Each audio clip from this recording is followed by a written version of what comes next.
When it comes to changing your body, the main phases that we talk about are a deficit. You're in a fat loss phase. We have the bulk or being in a calorie surplus. That's when we are trying to actively put on more muscle. And yeah, sometimes you gain fat inevitably in the process. We also have something called a reverse diet, where after a calorie deficit, we start to work calories back up to find maintenance. And we have maintenance. And maintenance is kind of this in-between place where you are just trying to be stable. And this can be one of the hardest places to be for a lot of people because nothing's really happening. So you don't have this instant gratification of seeing the scale go down, and you don't necessarily have this instant gratification of being like, oh my gosh, like my lifts are just out of the world right now. We're kind of just coasting. And it's not to say PRs aren't going to happen during maintenance. They absolutely can. I've hit a number of PRs in maintenance, but nothing's really happening. We're just kind of hanging out and coasting. Get in, losers. We're going lifting.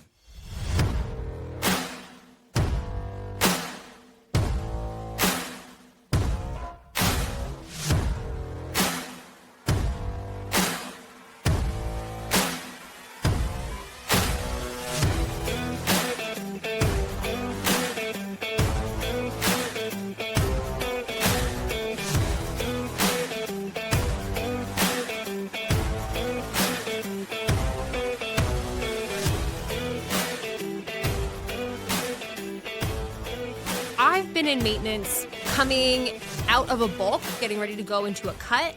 I've been in maintenance going from a cut and building up to a bulk. But there's also times when you just are in maintenance. When I initially started working with registered dietitian Hillary Irvin, we just needed to figure out, well, what is your maintenance? If you're somebody who has never tracked your macros before, you probably don't know what your maintenance necessarily is. Even if you're somebody who just like doesn't track anything in general, like you don't know how many calories you necessarily need in a day because you haven't taken the time to track it. So when I first started working with Hillary, we just needed to figure out, well, what is your baseline? Like, how much food do you eat? Is this actually true maintenance? And for me at the time, I was just like, well, I think this is what I eat. It was kind of confusing in the beginning because I think sometimes when you start tracking and you know other people are going to look at what you're eating, you're like, are they going to judge me because I had this? In the beginning, I was like thinking certain foods were like good and bad, and I didn't want Hillary to see that I was eating what I thought was a bad food. My opinion at this point, there is no such thing as a good food and a bad food. Everything has a place. It's just a matter of how you choose to balance it all out and if it's in alignment with your goals. But it doesn't make a food good or bad. When I started tracking, we found that I was definitely eating roughly the same amount of calories on average day to day. So that was helpful in the beginning just to figure out, well, what is this maintenance kind of thing for me? I know some people, it's like you really don't eat enough calories. And if you're somebody who's like, I want to go into a fat loss phase, but you undereat a tremendous amount, you potentially will need to consider going into a reverse diet so that your calories are high enough that if you do go into a cut, you're going to see results without, having to eat like a freaking toddler. But being in maintenance just means we are eating enough calories to sustain your weight before anything else happens. So when I've been in maintenance, I'm still weighing my food. I'm still going on the scale. I'm going about business as usual. And the goal is really just not to see anything shift a whole lot. When it comes to maintenance, this is something that for me personally is a really big goal. I want to be so concrete on what maintenance looks like for me, eating a variety of foods that I can eventually start eating intuitively and trust that I am getting enough of each macro without having to weigh it. And that's a whole separate podcast episode. The battle of, do I track my macros? Do I eat intuitively? There's a lot to say on that topic as a whole. But to be able to get to a point at maintenance, it's going to set you up for whatever phase is next. Or if you want to do the pivot of tracking to being able to eat intuitively. When I was going from my bulk to my cut, I had a chunk of time where I had to eat at maintenance. And I remember being like, what the fuck, Hillary? Like, let's just go into a cut. And she was like, no, bitch, it doesn't work that way. You don't want to shock the body by taking away too much too soon. Her whole approach is very gradual, which is something I love and really appreciate about her, because there's nothing extreme in a way where it's like, you can't handle this. If you want to go into the fire, I will take you into the fire and make sure you do not burn yourself alive. So going from the bulk, the tail end of my bulk, I was eating just under 3,000 calories a day. So we were slowly starting to take away calories over the course of a few months before finding maintenance. And I believe the maintenance calories we found were somewhere around 2,400. And what was interesting is I thought I was just not going to see weight changing on the scale. And actually I did. We just started taking away, these extra calories, and my body started dropping weight when that wasn't our initial goal. I didn't expect to lose weight during this phase, but it happened because I just wasn't consuming all of the extra food.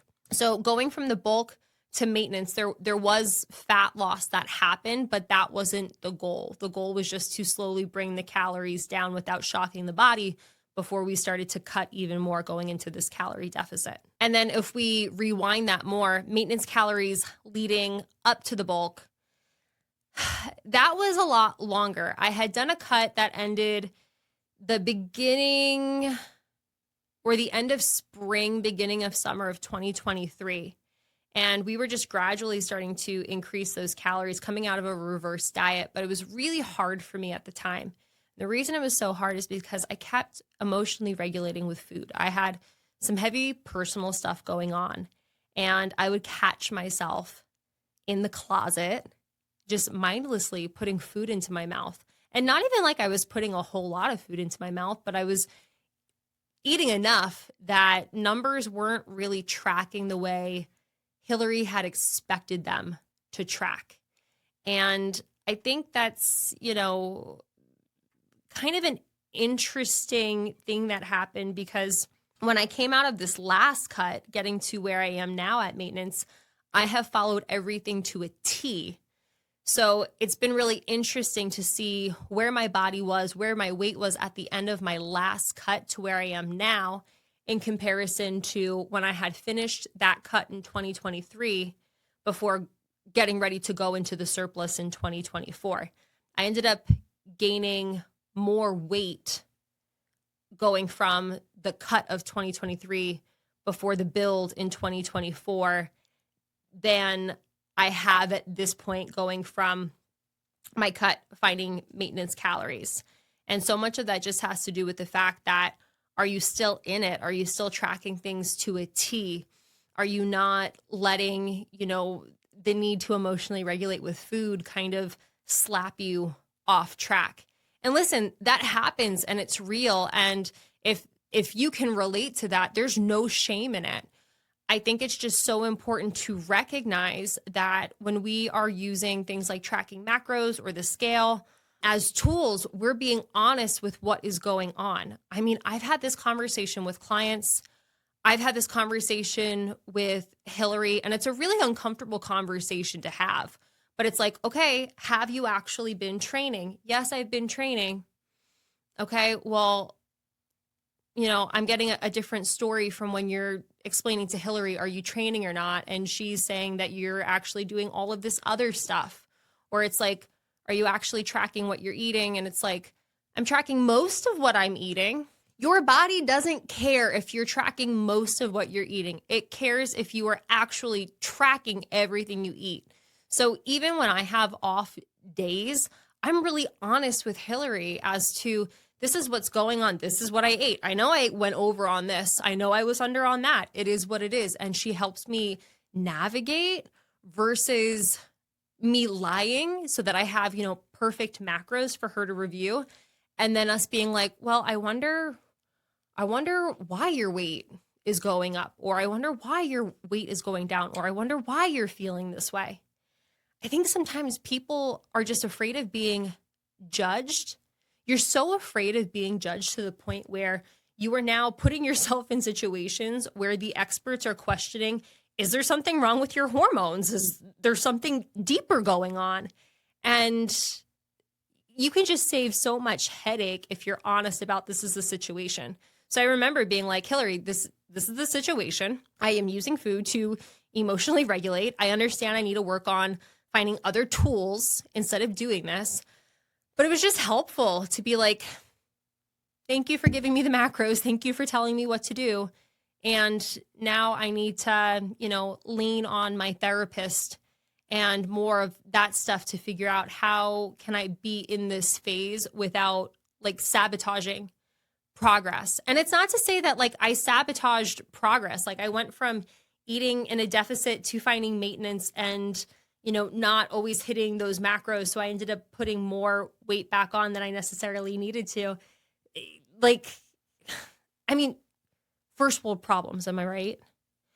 But if you are somebody who is really just trying to do everything textbook optimally, you can't lie about what you're consuming. You can't lie about your training. Like everything needs to add up. And if it's not adding up and you have professionals who are, engaged enough to ask you questions as to, well, what's going on, you just have to be real with what's going on because your body most of the time isn't going to lie. But then we have to look at other areas and it can just turn into more of a headache than if you were just honest in the first place. But for me, that time between the cut ending in 2023 before the bulk starting in 2024, it was tough. It was tough. And so much of that just had to do with needing more support from the mental health standpoint. And that's something that I think a lot of us need. A lot of us would benefit from regardless of, what's going on in your health and wellness routine. But that's another conversation. Maintenance is just such a great period to be in. And it's a period that, you could choose to just do for life. You don't need to go into a cut. You don't need to go into a bulk. You could be somebody who's like, I just want to find maintenance, find what feels good, and see what happens from there. That's okay. That's cool if that's what you want. I think for a lot of people talk to me about, I want to be able to eat intuitively. I want to listen to my body.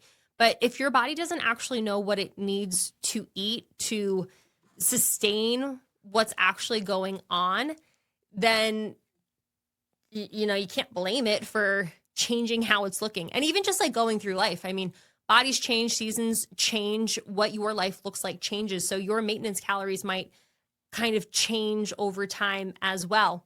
But when you understand how your maintenance calories work and then you choose to do something like eating intuitively, that can be extremely rewarding and extremely freeing because it's like, I know what I need to eat to maintain what it is I'm looking to maintain. But if you don't take the time to learn how to track that stuff, you don't know. And you can't be surprised if, you wake up one day in the mirror or you step on the scale and you're just like, what is going on? But as we begin to wrap this up, the big takeaway I hope you get from this is that mastering maintenance is like mastering peace.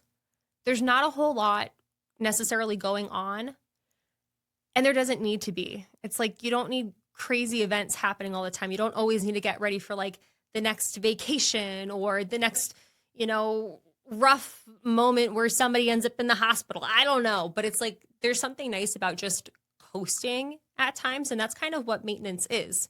It's going to prepare you for whatever it is you want it to do next, whether it's going into a calorie deficit or going into a bulk phase or learning how to go from tracking to eating intuitively so you can just trust your body knows what it needs to eat in order to maintain where you're at and where it is you want to be. So take the time, know that it can be a process to just like figure out what it is and get comfy with the habits. And that's really it. I know there's like not a whole lot of excitement around it. Maintenance is like the least sexy of all of these things. But to be able to get to that point where it's just like, I feel good. I feel free. I understand how food works. I'm going to, eat the bagel and trust that my body's not going to change. I'm not going to have a meltdown. That's a really big win. And if this is resonating with you, I'm excited for you to take the next step forward and potentially get to that point. Thank you so much for listening to this episode. Make sure to subscribe so you never miss an episode.